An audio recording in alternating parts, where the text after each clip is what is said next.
देखिए आज जो है वन्य जीव अधिनियम जो है उसका जो है चैप्टर 3 देखेंगे। अध्याय 3 वन्य प्राणियों के आखेट करना। वन्य प्राणियों का आखेट करना मतलब शिकार से संबंधित है अध्याय 3।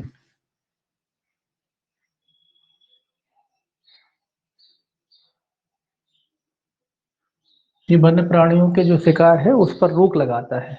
अध्याय 3 जो है ये भी याद रखना कि अध्याय 3 जो है वन्य प्राणियों की जो है शिकार कह लीजिए या आखेट कह लीजिए, हंटिंग कह लीजिए, कुछ भी कह लीजिए, तो हंटिंग पे रोक लगाता है। कौन सा? चैप्टर 3 वन्य प्राणियों की जो है शिकार पर प्रतिबंध लगाता है। इसमें धारा 9 इंपॉर्टेंट है। धारा याद रखना है इसमें कि धारा 9 कहती है शिकार का प्रतिषेध। सेक्शन 9, सेक्शन 9 क्या कहता है? शिकार का प्रतिषेध।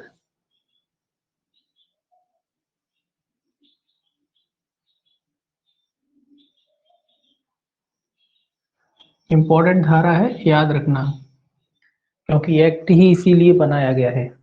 ठीक है, इसीलिए धारा भी इंपॉर्टेंट हो जाती है कि धारा 11 एवं 12 को छोड़कर, धारा 11 और 12 मतलब अपवाद, धारा 11 12 को छोड़कर 11 12 आगे आएगी तो उसमें पढ़ेंगे कि भाई कुछ प्रयोजनों के लिए जो है शिकार से छूट दी जा सकती है धारा 11 और 12 के तहत।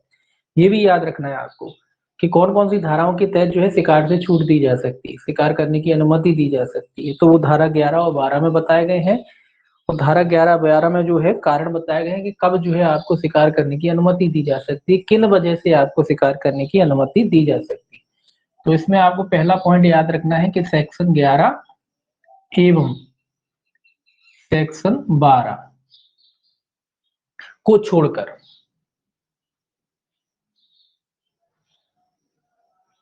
यानी कोष्टक में लिख सकते हैं ये अपवाद है। अपवाद हो गए ना, जब आपको अनुमति दी जा रही तो अपवाद ही हो गए, तो ये अपवाद है। ठीक है, ये क्या है? अपवाद है शिकार का। ठीक, तो इनको छोड़ करके क्या कह रहा है? अनुसूची 1, अनुसूची 2, अनुसूची 3 और अनुसूची 4 में विनिर्दिष्ट कौन कौन सी अनुसूची, ये याद रखना है। अनुसूची सीधा लिख लेते हैं 1 2 3 और 4 में विनिर्दिष्ट। ठीक है, 4 में विनिर्दिष्ट किसी भी वन्य प्राणी का शिकार नहीं किया जाएगा। में विनिर्दिष्ट किसी भी वन्य प्राणी, बस इतना ही लिखना है, आपने थोड़ा सा याद रखना है। तो धारा 9 क्या कहती है?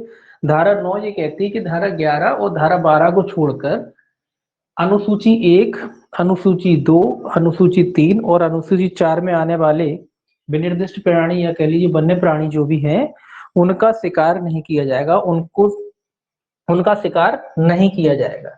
धारा 9 ये कहती है कि अनुसूची 1 में आने वाले, अनुसूची 2 में आने वाले, 3 में आने वाले और 4 में आने वाले जो वन्य प्राणी हैं उनका शिकार नहीं किया जाएगा। ठीक है, अब आप कहोगे भाई इसमें 6 अनुसूची थी तो 2 अनुसूची क्यों छोड़ दी? एक तो प्लांट्स की है, 6वीं अनुसूची तो आप जानते हैं प्लांट्स की थी, 5वीं अनुसूची आप जानते हैं पीड़क जंतु की थी, पीड़क जो प्राणी है वन्य प्राणी उनकी थी, इसीलिए पीड़क तो छोड़ ही देते हैं। तो पीड़क छोड़ दिया और क्या छोड़ दिए? प्लांट छोड़ दिए। बाकी जो 4 अनुसूचियों में क्या क्या दे रखे हैं? आपके वन्य प्राणी दे रखे हैं। ठीक है, तो उन जो अनुसूची 1 से लेके 4 तक में जो वन्य प्राणी आते हैं उनके शिकार पर रोक लगाती है धारा 9। कौन से? अनुसूची 1 से लेके 4 तक में जो भी वन्य प्राणी आते हैं उनके शिकार पर रोक लगाती है धारा 9। धारा 10 इसमें समाप्त हो चुकी है, निरसित हो चुकी है। तो सीधा धारा 11 जो अपन कह रहे थे कि धारा 11 क्या है, धारा 11 लिखेंगे यहाँ। धारा 11 कहती है आपकी कुछ परिस्थितियों में वन्य प्राणियों के आखेट की अनुज्ञा का दिया जाना। कुछ परिस्थितियों में,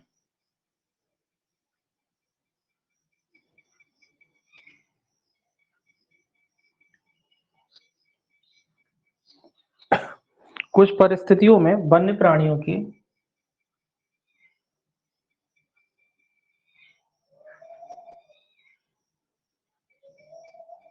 आखेट की अनुज्ञा का दिया जाना।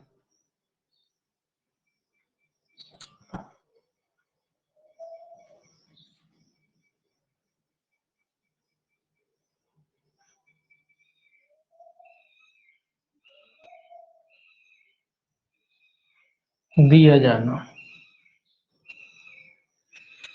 जैसे कि हेडिंग से स्पष्ट है कि कुछ परिस्थितियां ऐसी बताई गई हैं धारा 11 में जिसमें हंटिंग या शिकार की अनुमति दी। आखेट भी शिकार को ही कहते हैं, हंटिंग भी कहते हैं, एक ही बात है। शिकार, आखेट, हंटिंग तीनों एक ही शब्द है, ठीक, एक ही मतलब है। तो उस आखेट की अनुज्ञा का दिया जाना मतलब ये है कि कुछ परिस्थितियां ऐसी हैं जब शिकार की जो है अनुमति दी जा सकती। अब इसमें पहला क्वेश्चन ये बनता है, ये पूछा भी जाता है कि इस अधिनियम के तहत जो है शिकार की अनुज्ञा कौन देता है। इस अधिनियम के तहत जो है शिकार की अनुमति कौन देता है, तो ये याद रखना है आपको। धारा 11 की बात कर रहे हैं। शिकार की जो अनुमति है मुख्य वन जीव संरक्षक द्वारा दी जाती है। अनुमति कौन प्रदान करता है? अनुमति मुख्य वन्य जीव संरक्षक।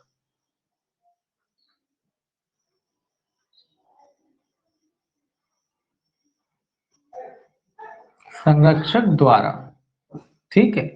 तो अनुमति किसके द्वारा प्रदान की जाती है? मुख्य वन्यजीव संरक्षक के द्वारा जो है इस धारा 11 के तहत जो है अनुमति प्रदान की जा सकती है। शिकार की जो है अनुमति किस कौन प्रदान करता है? मुख्य वन्यजीव संरक्षक। इंपॉर्टेंट है, याद रखना। हालांकि इस एक्ट में जो अधिकतर कार्य है मुख्य वन्यजीव संरक्षक ही कर रहा है, ठीक है। तो ऐसा कठिन काम नहीं है इसको याद करना। याद रखना है कि मुख्य वन्यजीव संरक्षक द्वारा जो है इस अधिनियम के तहत जो है अनुमति दी जाती है। अब किन मामलों में अनुमति दी जा सकती है? तो मानव, एक साथ लिख लिया है सारे पॉइंटों को। मानव जीवन, अगर ऐसा कोई पशु है जो मानव जीवन, ये पशुओं की बात करें, वन प्राणी अपन ने सीधा लिखा है। तो कोई भी प्राणी जो मानव जीवन के लिए या फसल के लिए, कई बार ऐसा होता है ना, कई वन्य जीव हैं जो फसल नष्ट करते थे, मानव जीवन के लिए खतरा बन गए, नरभक्षी बन गए हैं भाई, आदमियों का शिकार करने लगे हैं, है ना।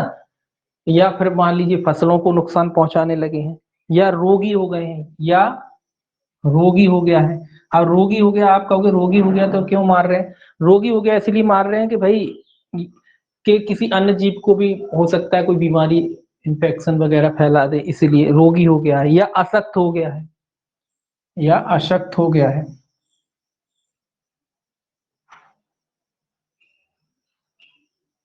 तो इन परिस्थितियों में जो है शिकार की अनुमति दी जा सकती, जब कोई वन्य प्राणी, मानव, यहाँ वन्य प्राणी आपको लिखा नहीं, उससे कोई फर्क नहीं पड़ रहा, अपन को तो छोटे से छोटा लिखना है ताकि अपन को याद रहे।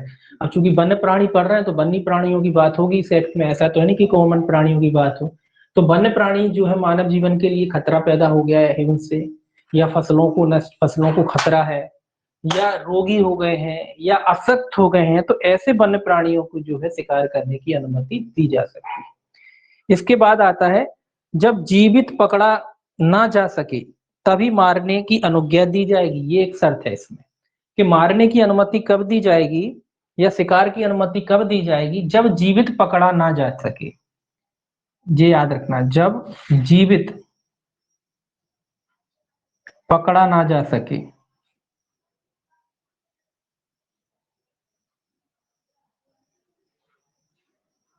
ना जा सके तभी मारने की अनुमति दी जाएगी।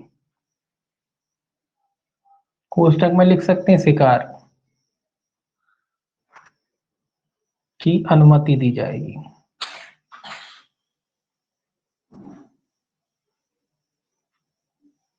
ठीक है, ये याद रखना है कि मारने की अनुमति केवल एक ही कंडीशन में दी जा रही है कि जब जीवित ना पकड़ा जा सके। किसी वन्य प्राणी को ऐसी स्थिति हो गई कि भाई उसको बहुत कोशिश कर ली है, जीवित नहीं, पहले जाल वाल बिछाते हैं जो लोग, पकड़ने की कोशिश करते हैं, अगर नहीं पकड़ा जा सकता है, ऐसी स्थिति हो गई कि भाई वो खतरा बनता जा रहा है और उसको पकड़ा नहीं जा पा रहा है, तो ऐसी ही स्थिति में उसे जो है शिकार करने की अनुमति दी जाएगी, अन्यथा नहीं दी जाएगी। एक नियम है। अब बात आती है कि कई बार ऐसा होता है कि कई, आपने देखा होगा, सुना भी होगा कि जंगली जो पशु हैं, खासकर चीते वगैरह जो होते हैं, टाइगर जो होते हैं, ये शहर में घुस आते हैं और जो लोगों को मारते हैं, या एक बार अगर ये इंसान को मार लें तो फिर इनका शौक लग जाता है, मतलब एक तरीके से नरभक्षी हो जाते हैं, ठीक है। तो उनका शिकार करने लगते हैं। अब ऐसे में मान लीजिए अगर कोई व्यक्ति सद्भावना पूर्वक, अब मान लीजिए फॉरेस्ट वाले या पुलिस वालों की सहायता नहीं ले पाया, अब कोई आया, ये आपके जो है जंगली जानवर, प्राणी, वन्य प्राणी वगैरह आते हैं, ऐसे में कोई व्यक्ति अगर हंटिंग कर उनको मार देता है, शिकार कर देता है गुट सद्भावना पूर्वक, तो क्या उसके खिलाफ कोई कार्रवाई की जाएगी? उसके खिलाफ कोई कार्रवाई नहीं की जाएगी। तो ये पॉइंट भी याद रखना है, सद्भावना पूर्वक आत्मरक्षा के लिए मारना अपराध नहीं होगा, ये याद रखना है। सद्भावना पूर्वक आत्मरक्षा के लिए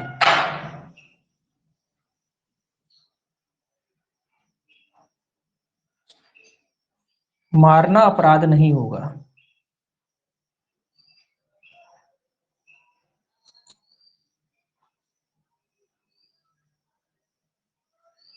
ठीक है, इस बात को भी याद रखना कि अगर आपको कभी ऐसी परिस्थिति में पड़ जाए, आप किसी जंगली या वन्य प्राणी की सामने पड़ जाए और जब आपकी जान पर बनाए, और ऐसी स्थिति में अगर आपको उसको मारना पड़े, तो आपके खिलाफ कोई आपराधिक मामला दर्ज नहीं किया जाएगा इस एक्ट के तहत भी। ठीक है, ये तो सही बात है भाई, आप अपनी जान बचाएंगे कि उस पशु को बचाएंगे? पहले तो अपनी जान है ना, तो यहाँ भी सेल्फ डिफेंस का आपको अधिकार है पशुओं के खिलाफ भी। अगर आप आत्मरक्षा में अगर उन्हें मारते हैं तो आपके खिलाफ कोई आपराधिक कार्रवाई नहीं की जाएगी। अब बात आती है कि चलिए ठीक है जी, सब हो गया, वन्य जीवों की कुछ अवस्थाओं में जो है अनुमति भी देती, ठीक है। अब जब जीवित नहीं पकड़ा जाता है तभी शिकार करेंगे, ये बात भी हो गई। आप गुड फेथ में सद्भावना पूर्वक उसे मार भी सकते हैं अपनी आत्मरक्षा के लिए, ये बात भी हो गई। अब बात आती है उनका जो बॉडी बची, डेड बॉडी जैसे होती वैसी पशुओं के शरीर की बात कर रहे हैं, पशुओं की, कि मृत या घायल जो पशु है, अब आपने मार लिया, सद्भावना ही पूर्वक मान लो, समझ लो आपने उसको मार लिया, तो क्या मार के उसको घर पे रखोगे या उसे बेच दोगे? नहीं कर सकते। तो ये बात भी याद रखना है कि मृत या घायल वन्य प्राणी सरकार की संपत्ति होगा, याद रखें। मृत या घायल वन्य प्राणी सरकार की संपत्ति होगा।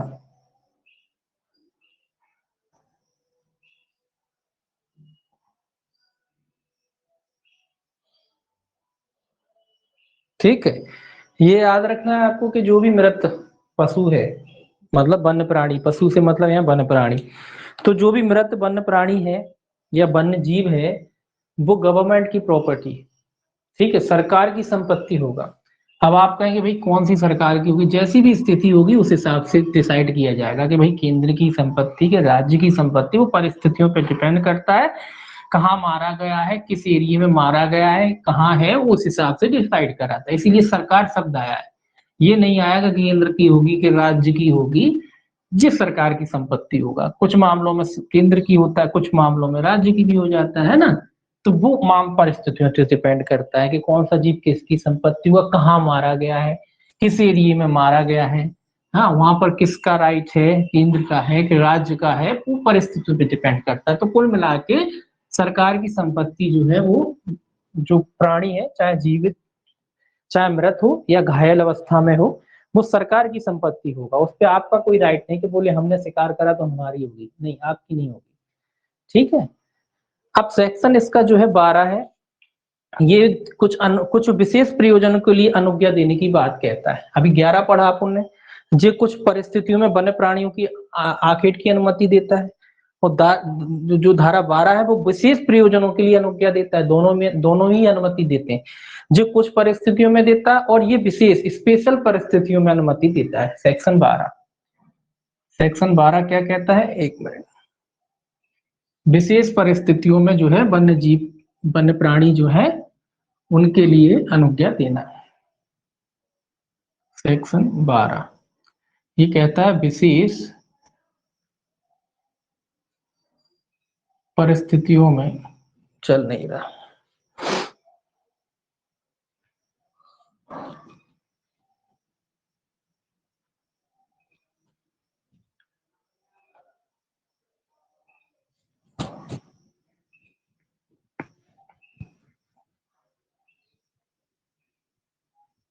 देखिए सेक्शन 12 यहां से लिख,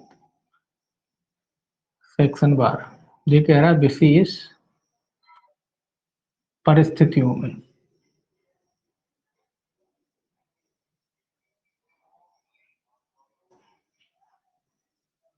आखेट की अनुज्ञा दिया जाना।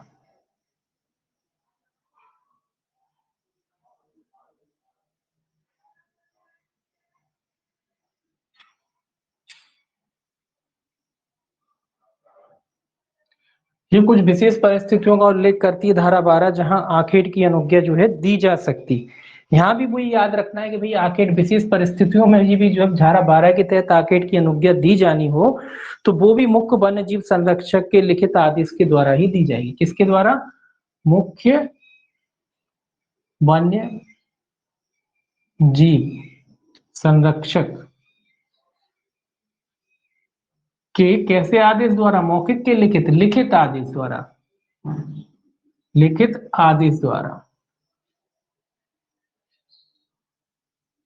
ठीक है, तो विशेष परिस्थितियों में भी जो है अनुमति दी जा सकती है, शिकार की अनुज्ञा दी जा सकती है, लेकिन मुख्य वन्य जीव संरक्षक जो होता है, चीफ वाइल्ड लाइफ वार्डन, वो आपको जो है लिखित में अनुमति देगा, तभी जो है आप शिकार जो है कर सकते हो।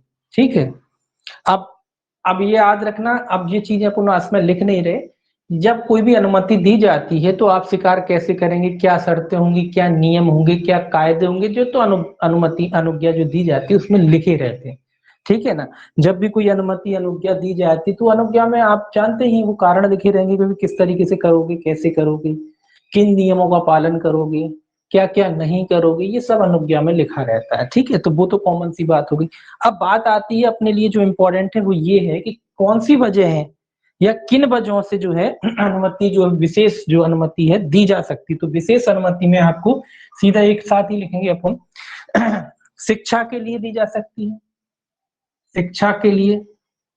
ठीक है, शिक्षा के लिए दी जा सकती है अनुमति। दूसरा, वैज्ञानिक अनुसंधान के लिए दी जा सकती है, वैज्ञानिक अनुसंधान। तीसरा ये कह रहा है कौन सी चीज होती है, वैज्ञानिक प्रबंधन के लिए, वैज्ञानिक प्रबंधन के लिए। तो कुल मिला के ये 3 वजह हैं विशेष प्रयोजन के लिए। एक तो शिक्षा, वैज्ञानिक अनुसंधान, वैज्ञानिक प्रबंधन के लिए जो है आपको जो है क्या दी जा सकती है, शिकार की या आखेट की जो है अनुमति दी जा सकती है। शिक्षा का मतलब ये होता है कि आप शिक्षा कर रहे हो, कोई थीसिस कर रहे हैं। वैज्ञानिक अनुसंधान मतलब आप पशु पक्षियों पे कुछ अनुसंधान कर रहे हैं, है ना। जब वैज्ञानिकों को कोई भी चीजें बनाई जाती तो पशुओं की जरूरत पड़ती है, ऐसे में अनुमति दी जा सकती है उनकी। ठीक है, वैज्ञानिक प्रबंधन के लिए जरूरत पड़ती है ना। तो इन सारी चीजों में जरूरत पड़ती है पशुओं की, तो इन सारी चीजों के लिए जो है अनुमति दी जा सकती है। अब इसमें वैज्ञानिक प्रबंधन शब्द का अर्थ लिखा है, वैज्ञानिक प्रबंधन शब्द का अर्थ का इसी परिभाषा में, इसी धारा में स्पष्ट करा गया है, किसी वन्य प्राणी का किसी अनुकल्पित समुचित प्राकृतिक वास के लिए स्थानांतरण करना, किसी वन्य प्राणी का वध किए बिना या उसे विष दिए बिना, नष्ट किए बिना जीव संख्या प्रबंधन करना। तो कह रहा है कि भाई वैज्ञानिक प्रबंधन का मतलब होता है किसी वन्य प्राणी का अनुकल्पित समुचित, मतलब एक स्थान से दूसरे स्थान, एक वन से दूसरे स्थान वन में छोड़ रहे हैं उसे, या उसकी मान लीजिए कई बार ऐसा होता है ना, कुछ वन्य प्राणी होते हैं उनकी संख्या घट गई है, तो वैज्ञानिक लोग क्या करते हैं, उसकी संख्या बढ़ाने के लिए जो है जो भी उपाय उनके लिए करते हैं, वो सारे उपाय इसमें आते हैं। उनको मारे बिना, ये कह रहा है उनको मारे बिना, ठीक है, पकड़ने के बाद उन्हें मारे बिना उनको जीवित एक वन से दूसरे वन में, कि यहाँ कम है वहां ज्यादा है, तो बैलेंस बनाने के लिए। दूसरा, कभी कभी जनसंख्या कम हो जाती तो उनकी जनसंख्या बढ़ाने के लिए। इस प्रकार तो उसे वैज्ञानिक प्रबंधन कहते हैं। ये भी एक तरीके से इसी के अंतर्गत आता है, अनुसंधान प्रबंधन वगैरह, इसके लिए जो है अनुज्ञा दी जा सकती है। इसके अलावा हालांकि आपको इतना नोट इतना ही करना है, इसमें इससे ज्यादा नोट नहीं करना है। ठीक है, नोट आपको इतना ही करना है। अब सेक्शन ये कहता है कि धारा 38 झा के अनुसार, यानी 38 झा के अधीन अनुज्ञा के अधीन रहते हुए मान्यता प्राप्त चिड़ियाघर या संग्रहालय या तत्सम संस्थाएं, ये कह रहा है निम्नलिखित के नमूना संग्रहण किया जा सकता है। इस धारा में नमूना लेने की भी बात की गई है कि आप मान्यता प्राप्त जो चिड़ियाघर वगैरह वहां से नमूना सैंपल लिए जा सकते हैं। इसके अलावा कोई संग्रहालय वगैरह या कोई अन्य कोई ऐसी इस प्रकार की जो संस्था है वहां से भी जो है नमूने वगैरह लिए जा सकते हैं। परंतु लिखा है, परंतु कोई ऐसा अनुज्ञा पत्र अनुसूची 1 में विनिर्दिष्ट किसी वन्य पशु की बाबत केंद्र सरकार की पूर्व अनुज्ञा से और किसी अन्य वन्य पशु की बाबत राज्य सरकार की पूर्व अनुज्ञा से ही दी जाएगी, अन्यथा नहीं। एक चीज और नोट कर लीजिए इसमें, अनुसूची 1 के पशुओं के बारे में, पशुओं की नहीं लिखते, प्राणी लिख लेते हैं हम। ठीक है, पशु ही लिख लीजिए, पशुओं के बारे में अनुज्ञा केंद्र सरकार की अनुमति से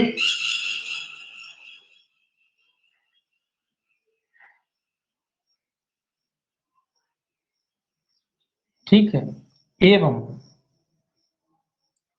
सीधा लिख लीजिए अन्न के बारे में, अन्न अनुसूची लिख लीजिए, अन्न अन्न ही लिख लीजिए बस, अन्न के बारे में अनुज्ञा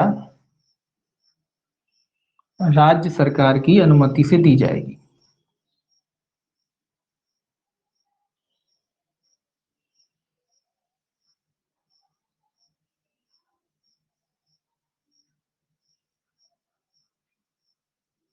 ये भी इंपॉर्टेंट हो गया है, ठीक है, क्योंकि पूछा जा सकता है, छोटी छोटी चीजें वैसे अपन पढ़ते नहीं, लेकिन पूछ सकते हैं कि अनुसूची 1 के जो पशुओं का है, जो धारा 12 के तहत आकेट की बात करता है, ऐसे में अनुज्ञा तो मुख्य वन्य जीव संरक्षक देता है, लेकिन अगर ऐसा पशु वन अनुसूची 1 के अंतर्गत आता है तो किसकी पूर्व अनुमति से जो है अनुज्ञा प्रदान की जाएगी, तो केंद्र सरकार की। और बाकी जो अनुसूचियां हैं, मतलब 2, 3, 4, उनके अधीन अगर अनुज्ञा की बात की जाए तो उनके अधीन जो अनुज्ञा जो है राज्य सरकार देगी, मतलब राज्य सरकार की अनुमति से, अनुज्ञा तो यही देगा, लेकिन राज्य सरकार की अनुमति से जो है अनुज्ञा दी जाएगी। अगर 2, 3, 4 अनुसूची में आता है तो राज्य सरकार की अनुमति से दिया जाएगा, और अनुसूची 1 याद रखने लायक है, उसमें जो है केंद्र सरकार की अनुमति से ही अनुज्ञा प्रदान की जाएगी। इस धारा में ये कह रहा है कि प्राण रक्षक औषधियों के लिए, प्राण रक्षक औषधियों के विनिर्माण के लिए सर्व विष निकालना, संग्रह करना या तैयार करना भी इस धारा के अधीन छूट है। ठीक है, मतलब आप कहोगे कि भाई सर्प का विष का क्या इस्तेमाल, भाई जैसे सर्प का विष बड़ा काम का चीज होती है, कई दवाइयां बनती हैं, एक नहीं कई। ठीक है, सर्प के विष की दवाइयां कई बनती हैं। आप कहोगे केवल सर्प के विष की दवाई केवल सर्प को काटने से बचाने वाली बनती है, ऐसा नहीं है। सर्प के खासकर जो हार्ट पेशेंट होते हैं उनकी दवाइयों में सर्प के विष का भी यूज किया जाता है, और सर्प का जो विष होता है उससे कई प्रकार की जो है दवाइयां बनाई जाती हैं। सांप का विष निकाला जाता है, जो है ना, कई लोग इसका कलेक्शन करते हैं, उसके लिए भी उनको लाइसेंस की आवश्यकता पड़ती है। वो सांप के विष को कलेक्ट करते हैं, उस विष से जो उस जो जहर कहते हैं, जैसे विष कहते हैं, उस विष से जो है कई दवाइयां बनाई जाती हैं सांप के जहर से।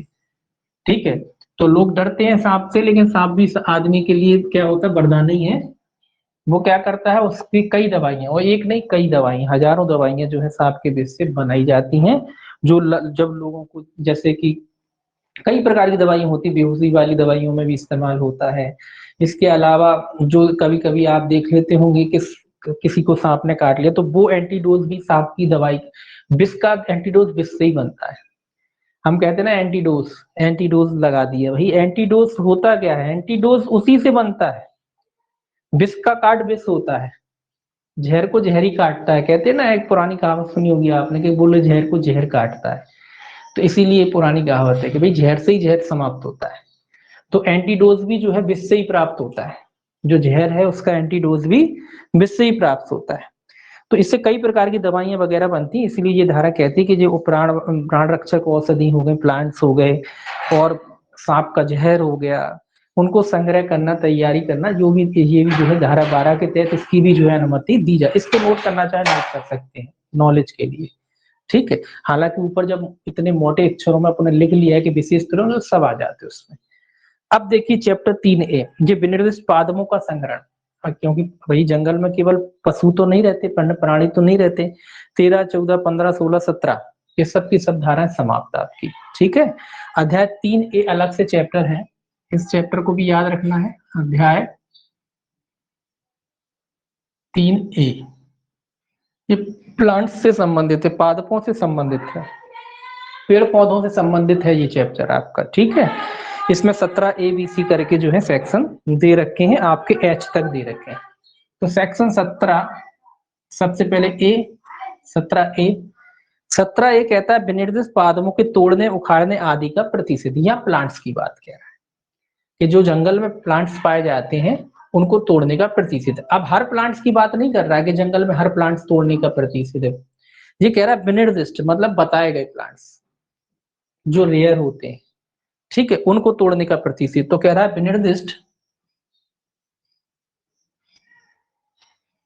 विनिर्दिष्ट पादपों को तोड़ने, उखाड़ने आदि का प्रतिषेध, को तोड़ने,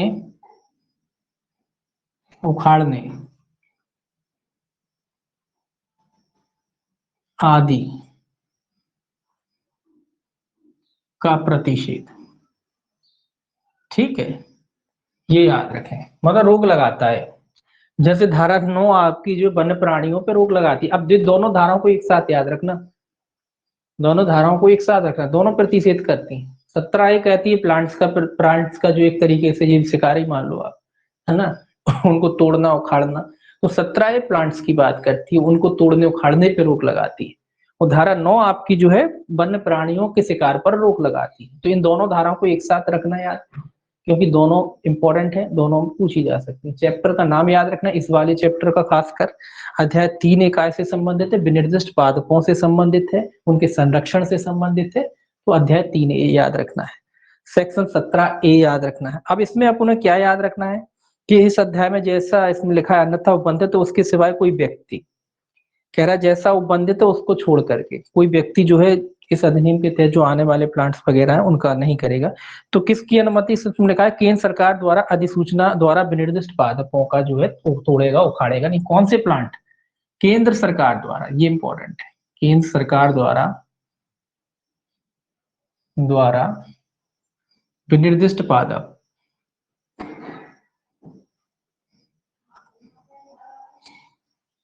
मतलब कौन से प्लांट्स का जो है उखाड़ेगा नहीं फेंकेगा नहीं, जो केंद्र सरकार ने अनुसूची बना के उसमें अनुसूची में डाल रखे हैं या केंद्र सरकार द्वारा बताए गए हैं, अनुसूची में ही बताए गए, वो सारे प्लांट्स को जो है कोई भी व्यक्ति जो है ना तो तोड़ेगा ना उखाड़ेगा, ठीक है। अब बात आती है, ये तो क्लियर हो गया। अब बाकी चीज इसमें अपन ने ज्यादा ध्यान नहीं देना, आप उन्हें केंद्र सरकार याद रखना कि विनिर्दिष्ट पादप कौन बताएगा, केंद्र सरकार बताएगी। अब इसमें एक चीज और याद रखना है कि, एक मिनट, तो केंद्र सरकार हो गया बाकी सारी चीजें इसमें लिखा, विनिर्दिष्ट पादपों को चाहे जीवित है या मृत है उसके भाग, मतलब कुल मिला के अगर विनिर्दिष्ट पादप है तो आप उसको ना तो तोड़ सकते हो ना उखाड़ सकते हो ना ले सकते हो। आप ये भी नहीं कह सकते मरा, मतलब प्लांट भी मरते हैं, तो प्लांट्स मर गया था, टूट गई थी अपने आप, वो सब मतलब उसको उठा भी नहीं सकते, आप ला भी नहीं सकते, ठीक है। सारे तरीके से रोक रहती है। अब इसमें कुछ लोगों को छूट रहती, किसको? इस धारा की बात जनजाति क्षेत्र के सदस्यों को अध्याय 4 के उपबंधों के अधीन रहते हुए लागू नहीं होगी, ये इंपॉर्टेंट है। इस धारा की बात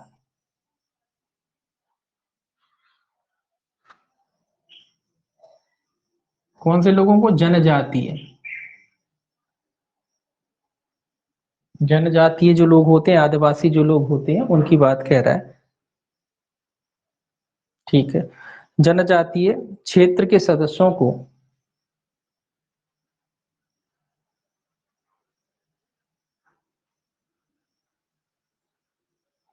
अध्याय 4 के अधीन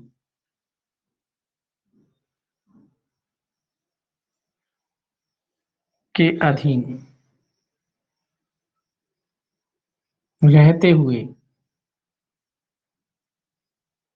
लागू नहीं होगी। अब आप कहोगे अध्याय 4 क्या? अध्याय 4 मतलब जो होता है कि जो भाई वन्य जीव जो आपके जो है जनजाति क्षेत्र के लोग हैं, इनको कुछ प्रयोजनों के लिए कुछ हद तक जो है छूट रहती है। ऐसा नहीं कि इनको छूट का मतलब ये है कि ये तो कुछ भी करेंगे, कुछ भी नहीं करेंगे। अब चूंकि वन्य जनजातियां हैं, वनों पर ही डिपेंड करती हैं, तो इनको कुछ हद तक छूट दे देती है सरकार, क्योंकि भाई इनका जीवन यापन कैसे चलेगा, ये पूरे तरीके से वन पर ही निर्भर करते हैं, ठीक है। सामाजिक रूप से मिले नहीं है, समाज में आते जाते नहीं है, उधर ही रहते हैं, वहीं उनका कल्चर है, सब वहीं होता है।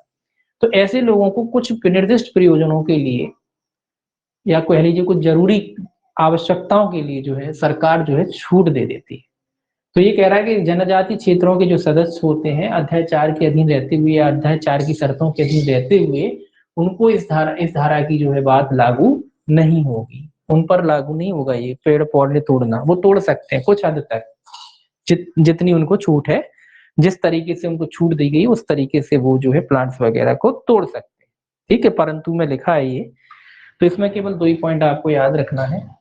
अब देखिए सेक्शन 17 बी, 17 बी कहता है विशेष प्रयोजनों के लिए अनुज्ञा पत्र देना, जैसे वहां था वैसे ही यहाँ है, सेम वही यहाँ भी है, विशेष प्रयोजनों के लिए अनुज्ञा देना, प्लांट्स के बारे में कह रहा है, विशेष प्रयोजन के लिए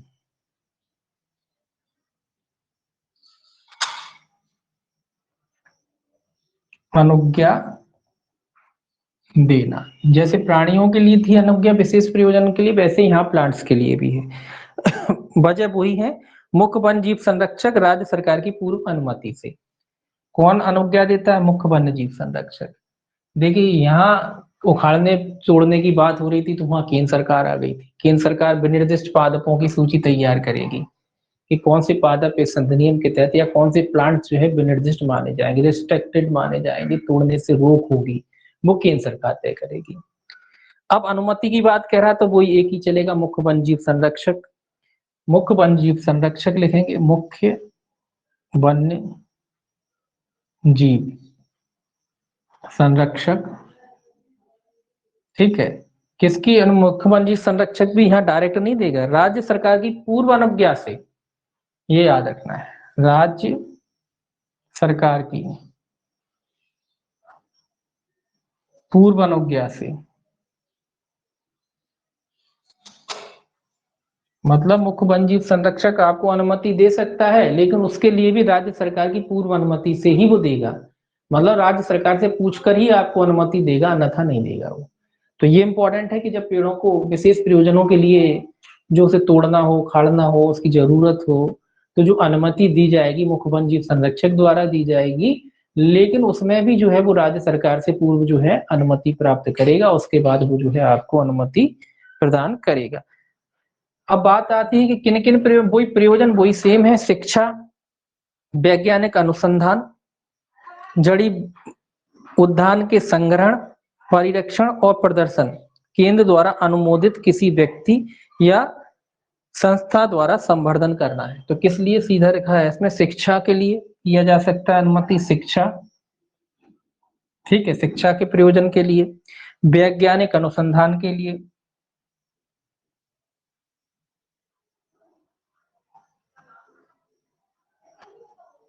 ठीक है, वैज्ञानिक अनुसंधान के लिए भी दिया जा सकता है। इसके अलावा जड़ी उद्यान के संग्रहण के लिए, जड़ी बूटी जो एक्सेप्ट करना, जड़ी उद्यान है जहाँ जड़ी बूटी वगैरह लगाई जाती है, उधर संग्रह करना है, वहां जंगल से ला के यहाँ रोपना है, उसके लिए दी जा सकती है। तो जड़ी उद्यान के संग्रहण के लिए, जड़ी उद्यान के संग्रहण के लिए,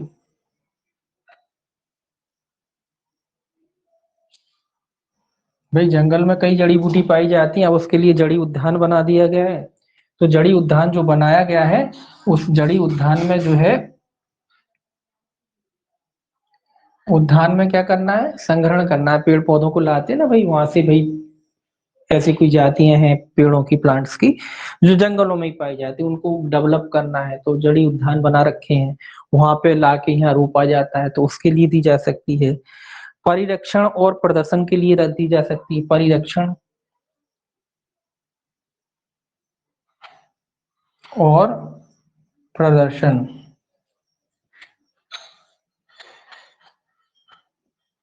अब आपका वो परिरक्षण, परिरक्षण तो वही है कि कोई विलुप्त प्राय प्रजाति के पेड़ पौधे बचे हैं, कुछ ही संख्या में बचे हैं, तो उनके परिरक्षण के लिए भाई वहां से लाएंगे, उनको ग्रो करेंगे, ग्रो करके फिर से रोपेंगे, रोपेंगे तो उसके लिए भी दी जा सकती है अनुमति। प्रदर्शन मतलब लोगों की जानकारी के लिए, कि भाई ला के आपको बताया जाए स्टूडेंटों को, भाई ये भी नाम की एक जड़ी होती है, इसका ये इस्तेमाल होता है, दवाइयों में बहुत सारी चीजों में इस्तेमाल होती है, तो इसलिए भी आपको जो है अनुमति दी जा सकती है, ठीक है। प्रदर्शन केंद्र द्वारा अनुमोदित किसी व्यक्ति या संस्था द्वारा संवर्धन, आगे लिखा है प्रदर्शन केंद्र, प्रदर्शन केंद्र द्वारा, मतलब किसको दी जा सकती है, प्रदर्शन केंद्र द्वारा अनुमोदित किसी व्यक्ति, मोदित किसी व्यक्ति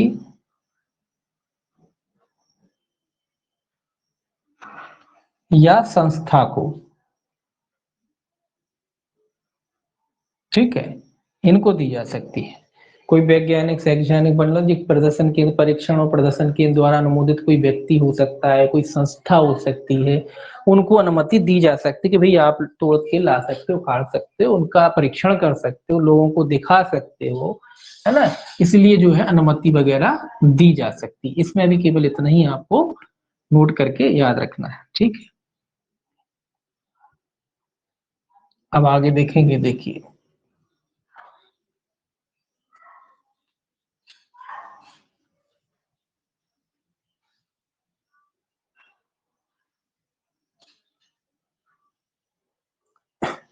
अब आता है 17C, अनुज्ञप्ति के बिना विनिर्दिष्ट पादपों की खेती का प्रतिषेध।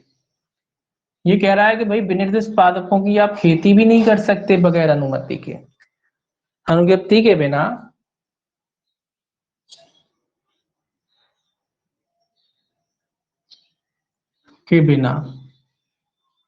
विनिर्दिष्ट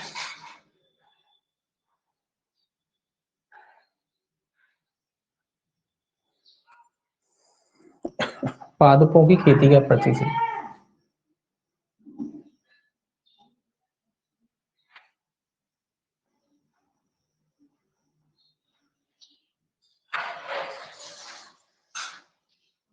भाई नोट करते जाइएगा आप, ठीक है, नोट करते जाइए, ऐसा नहीं कि केवल सुन रहे हैं, भैया नोट भी करना है।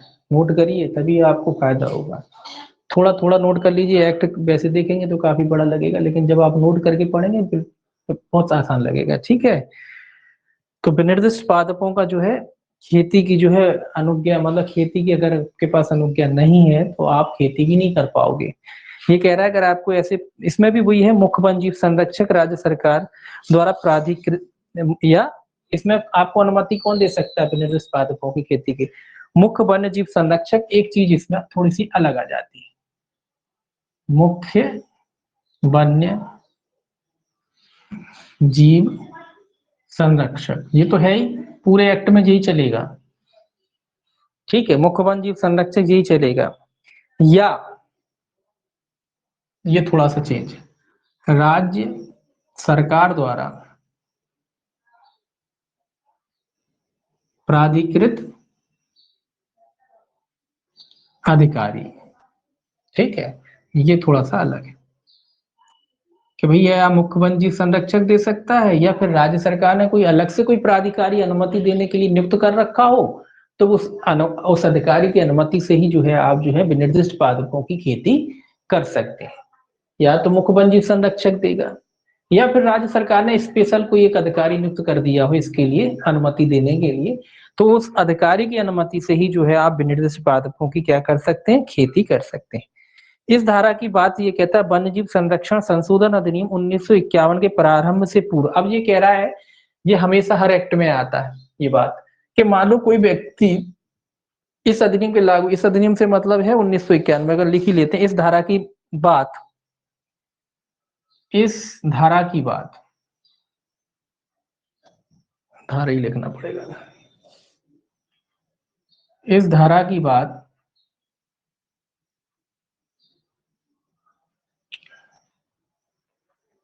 वन्य जीव संरक्षण संशोधन अधिनियम, सीधा संशोधन लिख देता हूं, ठीक है, वन्य जीव तो पढ़ ही रहे हैं, ठीक है, संशोधन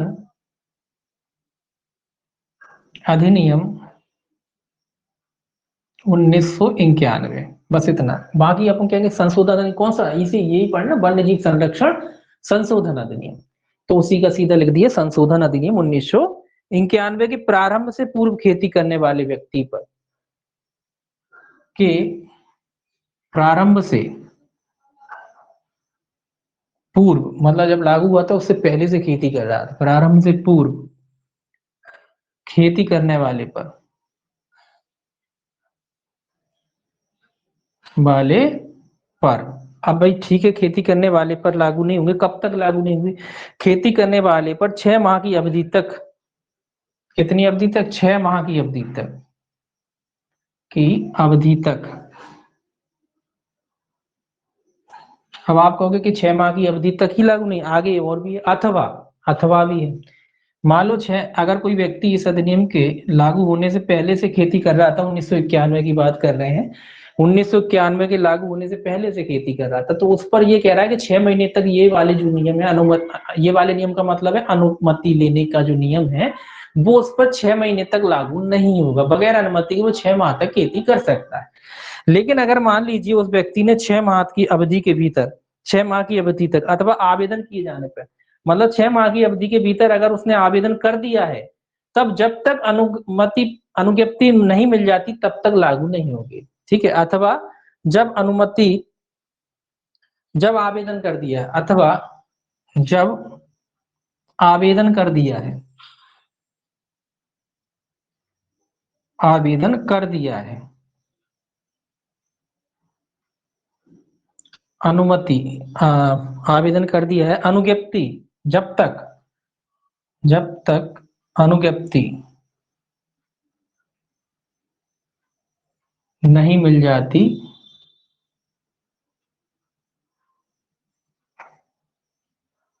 लागू नहीं होंगे। तो दो बातें आ गई, एक तो वो व्यक्ति आ गए जो पहले से खेती कर रहे थे, कभी उनको 6 माह तक तो कोई जरूरत है ही नहीं। एक वो व्यक्ति आ गए जो 6 माह के भीतर जो आवेदन कर देते हैं, अप्लाई कर देते हैं अनुमति के लिए।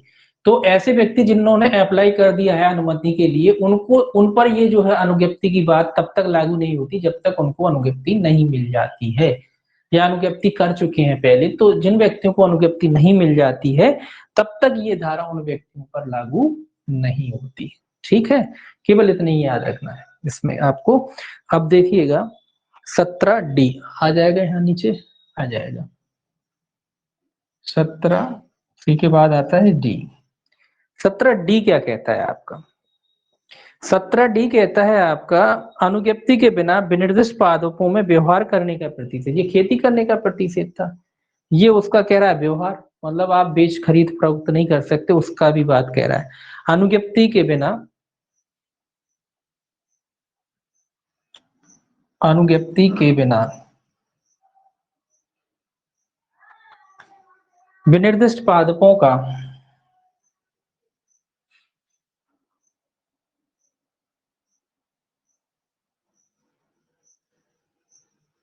व्यवहार करने का प्रतिषेध। व्यवहार मतलब बिजनेस कह लो आप, किसी भी प्रकार का व्यवहार नहीं करोगे किसी भी प्रकार का प्लांट्स के साथ। तो इसमें भी वही बात है, मुख्य वन जीव संरक्षक या राज्य सरकार द्वारा प्राधिकृत अधिकारी की अनुज्ञा के बिना। ये मैं लिख नहीं रहा, ये वाला यही लिखना है आपको, यही नोट करना है। ठीक है, मुख्य वन जीव संरक्षक या राज्य सरकार द्वारा प्राधिकृत अधिकारी की अनुज्ञा के बिना आप जो है जो निर्दिष्ट पादप हैं उनका जो है डीलर निश्चित नहीं करोगे, मतलब उनका व्यवहार नहीं करोगे, उनको बेचोगे नहीं, खरीदोगे नहीं, कोई भी जो है कारोबार नहीं करोगे। अब इसमें जो अपना संशोधन अधिनियम की बात आई थी 1991 की, यहाँ भी वही बात आई है, लेकिन अंतर क्या हो रहा है, यहाँ भी सेम आपको यही पूरा नोट करना है, लेकिन यहाँ जो 6 माह की बात है ये बदल देना है।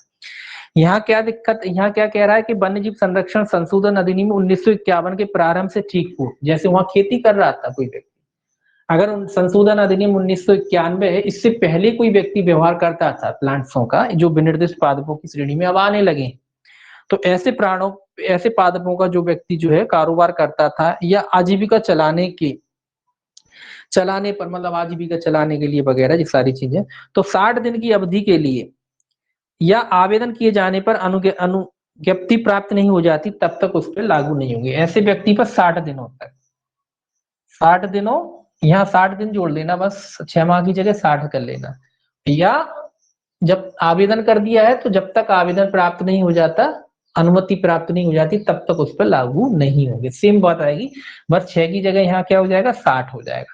60 दिन, माह नहीं दिन, यहाँ 60 दिनों तक ऐसे व्यक्ति पर जो व्यवहार करता है पहले संशोधन अधिनियम 1991 से पहले, तो उस व्यक्ति पर जो है 60 दिनों तक इस धारा के उपबंध लागू नहीं होंगे।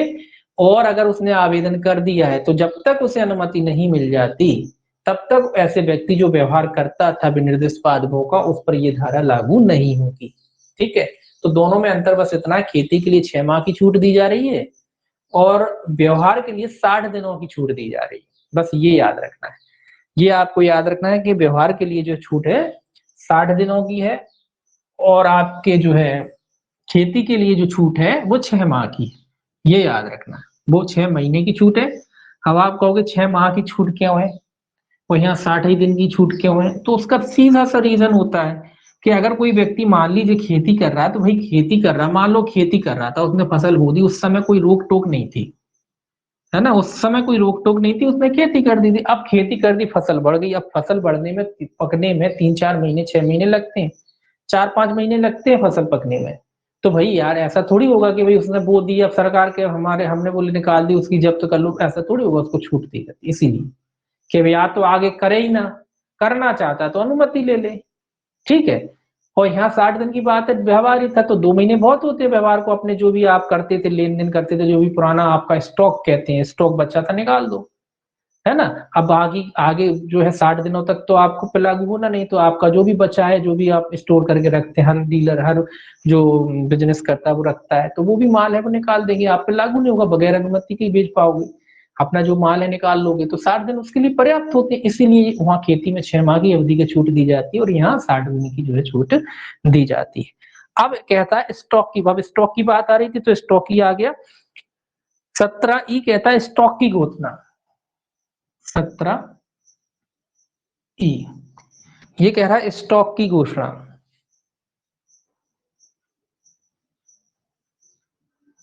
भाई ये भी जरूरी है भाई, आप व्यवहार करते हो तो घोषणा भी करना पड़ेगी, कितना स्टॉक मतलब कितना माल आपने जो है अंदर रखा है, आपके गोदाम में रखा है, कितनी क्वांटिटी में रखा है, कितनी मात्रा में रखा है, उसकी घोषणा आपको करनी पड़ेगी।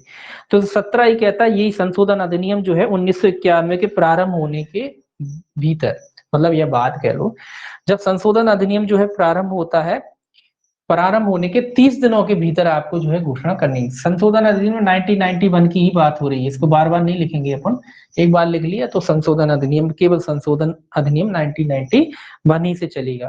तो ये कह रहा है उसके प्रारंभ से, प्रारंभ के कितने, या ये याद रखना है, प्रारंभ के 30 दिनों के भीतर,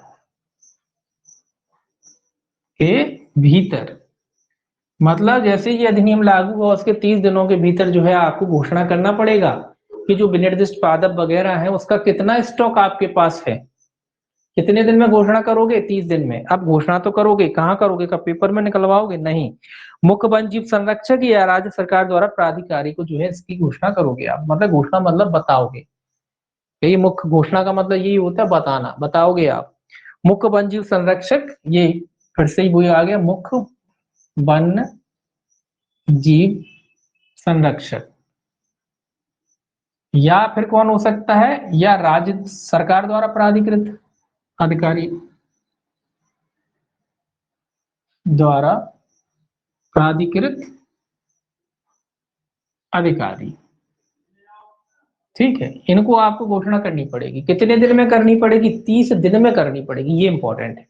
तो 30 दिन के भीतर जो है आपको घोषणा करनी पड़ेगी मुख्य वन जीव संरक्षक को, या फिर राज्य सरकार द्वारा प्राधिकृत कोई अधिकारी हो सकता है। अब ये बार बार जो चीजें आ रही है, लेकिन लिखना आपको है, ठीक है। अभी तो पढ़ा रहे हैं तो कोई दिक्कत नहीं है, लेकिन जब आप नोट बनाओ ना तो ये चीज नोट कर लेना, एक बार की मेहनत होती बस, एक बार मेहनत लगती है, वो 1 महीने की मेहनत है बस, 1 महीने मेहनत कर लो पूरे नोट्स बन जाते हैं, उसके बाद बड़े इत्मीनान से पढ़ाई होती है। जो लोग नहीं बनाते उनको बहुत दिक्कत होती है, कहते हैं भाई याद है, मैं तो सब याद है, डायरेक्ट याद है, लेकिन जब पढ़ाई, जब एक डायरेक्ट लेके बैठते हैं ना परीक्षा के टाइम, 1 महीना बचा है पूरे सब्जेक्टों की रिवाइज करना है ना, तब फिर उनको दिक्कत होती है, फिर वो सोचते हैं कि काश बना लेते। इसीलिए कहते हैं नोट्स बनाइए। नोट्स बनाने का मतलब ये नहीं होता कि डायरेक्ट उतार के बैठ गए, नोट्स का मतलब होता समरी करना, उसको छोटा करना। अब छोटा हर आदमी अपने हिसाब से करता है, अब हर आदमी अपने हिसाब से करता है, हमने लिख दिया, हम इतना ही सा शॉर्ट में लिख दें, भाई हमें समझ में आना चाहिए कि भाई क्या लिखा है हमने, उसका क्या मतलब है। जरूरी नहीं कि हम ये वन्य जीव संरक्षक, वन्य जीव संरक्षक लिख रहे हैं, है ना, chief wild life warden, WC, chief wild life warden, ये भी लिख सकते हो, कुछ भी लिख सकते हो कुल मिला के अपने लिए, छोटे छोटे शब्द बना के लिख सकते हो, आपको समझ में आना चाहिए क्योंकि वो पढ़ने के खुद के लिए है। तो इस तरीके से समरी करना है ना, छोटे छोटे लिखना है। अब संशोधन लिख लिया 91 लिख लिया, ऊपर आपको पता ही पूरा क्रम चला आ रहा है तो 1991 लिख लिया, संशोधन 1991 इतना ही लिख दिया। अपन को समझ में आ गया कि ऊपर लिखा ही एक एक सेक्शन में पुनः ऊपर लिख ही लिया कि संशोधन अधिनियम 1991। अब अपन याद रखने के लिए रखना है तो संशोधन 1991 और सीधा लिख दो कि 30 दिनों के भीतर, बस इतना लिख लो। तो अपन को केवल नोट्स बनाने होते हैं शॉर्ट में, जितना शॉर्ट बनाओगे उतना सही रहता है। शॉर्ट का मतलब ये होता है कि पूरी बात भी आ जाए, कुछ चीज छूटे भी ना, और जो है सब्जेक्ट छोटा भी हो जाए, बस इतना सा रहता है। अब आता है इसका ई के बाद एफ, 17F। 17F कहता है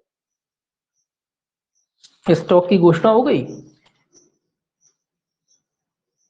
अनुज्ञप्तिधारी द्वारा पादपों का कब्जा आदि, अनुज्ञप्तिधारी द्वारा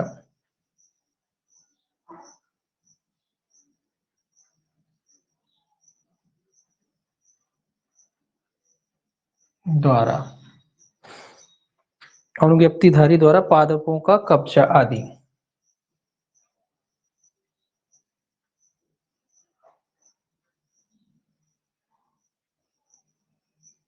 ठीक है, अनुज्ञप्तिधारी द्वारा पादपों का कब्जा आदि की बात कह रहा है ये। तो इसमें आपको कुछ नोट नहीं करना है। देखिए इसमें बहुत सारी चीजें लिखी होंगी, आप पढ़ोगे, एक बार पढ़ना जरूर है। लेकिन ये कहता है इस अध्याय के अधीन कोई भी अनुज्ञप्तिधारी निम्नलिखित को अपने नियंत्रण, अभिरक्षा या कब्जे में नहीं रखेगा, अर्थात कोई विनिर्दिष्ट पादप का बन वही सारी बातें आएंगी कि जो विनिर्दिष्ट पादप है उसको अपने कब्जे में नहीं रखेगा, इस अधिनियम के तहत जो सूची में आते हैं, ये सारी चीजें इसमें दे रखी।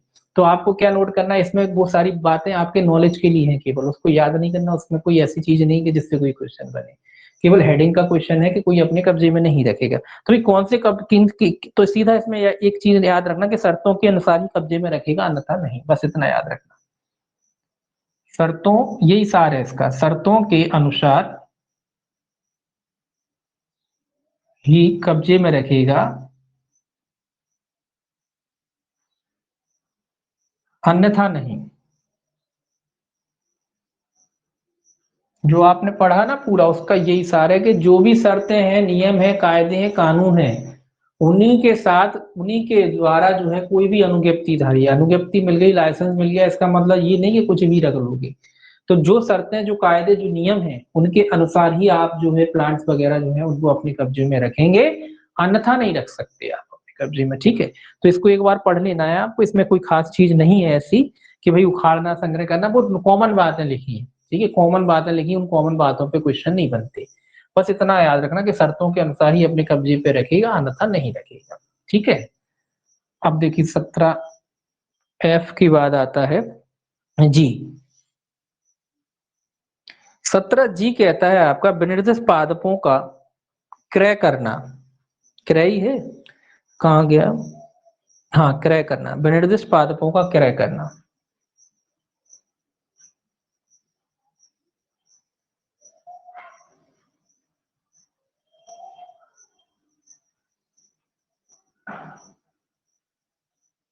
क्या कह रहा है ये कह रहा है कि जो विनिर्दिष्ट प्लांट्स हैं उनका क्रय करने से संबंधित है। तो कोई भी व्यक्ति जो विनिर्दिष्ट पादप बताए गए हैं उनका क्रय नहीं करेगा, मतलब हर कोई नहीं कर सकता। कौन कर सकता है, अनुज्ञप्त व्यवहारी से ही क्रय किया जाएगा, अन्यथा नहीं। मतलब जो अनुज्ञप्ति प्राप्त व्यक्ति है उसी से आप क्रय कर सकते हो, खरीद सकते हो, हर किसी से नहीं खरीद सकते कि कोई भी आया खरीद लिया। तो याद रखना इसमें पहला फैक्ट, अनुज्ञप्त व्यवहारी से ही, व्यवहारी से ही क्रय किया जाएगा, अन्यथा नहीं, क्रय किया जाएगा, अन्यथा नहीं। कुछ चीजें ऐसी होती हैं जो आपको, जो लाइसेंस प्राप्त लोग होते हैं उनसे ही खरीदना पड़ता है। जैसे आप आर्म्स एक्ट पढ़ते हो, बंदूकें हर किसी से थोड़ी खरीद लाओगे, जो लाइसेंसी डीलर होते हैं उन्हीं से खरीदोगे, और वो भी तब जब आप उसको खरीदने के लिए अनुज्ञप्तिधारी हो। ऐसे ये कह रहा है कि भाई कोई भी चीज आप किसी, अब पेट्रोल भराना है तो पेट्रोल का नियम तो ये कहता है डीजल पेट्रोल भराना कि आप वहीं से पेट्रोल पंप से ही भराएंगे। वो बात अलग है कि लोग खुले में बेचते हैं, वो इलीगल है, इलीगल है। ठीक है, लेकिन कुछ चीजें ऐसी होती हैं जो आपको व्यवहारी से ही खरीदना होती हैं, जो उसका अनुज्ञप्तिधारी है उससे ही खरीदना होती है, हर किसी से नहीं खरीद सकते आप। है ना। तो ये वही बात कह रहा है कि आप जो भी क्रय करना चाहते हैं, विनिर्दिष्ट पादप वगैरह खरीदना चाहते हैं, तो जो अनुज्ञप्तिधारी है या जो व्यवहारी है, जो इसको लाइसेंस प्राप्त हुआ है, उससे ही आप खरीद सकते हैं, उससे नहीं। एक बात और याद रखना है इसमें, धारा 17 बी में विनिर्दिष्ट व्यक्तियों पर लागू नहीं होगी। 17 बी में जो अपन ने पढ़ा था, धारा 17 बी में विनिर्दिष्ट व्यक्तियों पर लागू नहीं होगी।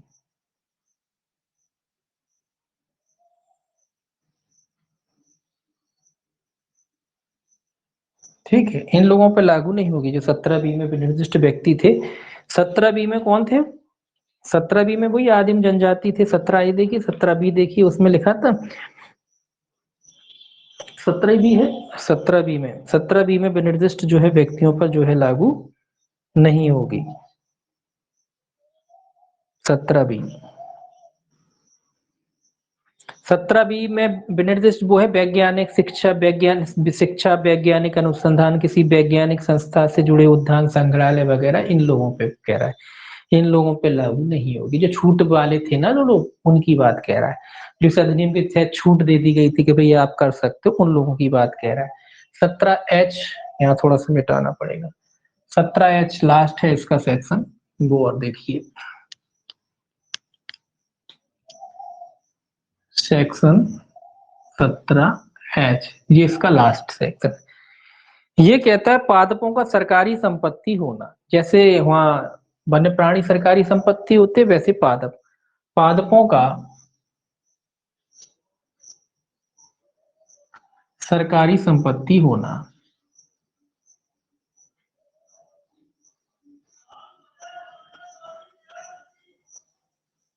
ठीक है, ये कह रहे जो भी पादप हो यथास्थिति केंद्र या राज्य सरकार की संपत्ति हो। मैंने पहले ही बताया, जैसी भी स्थिति, तो सीधा लिख लीजिए यथास्थिति,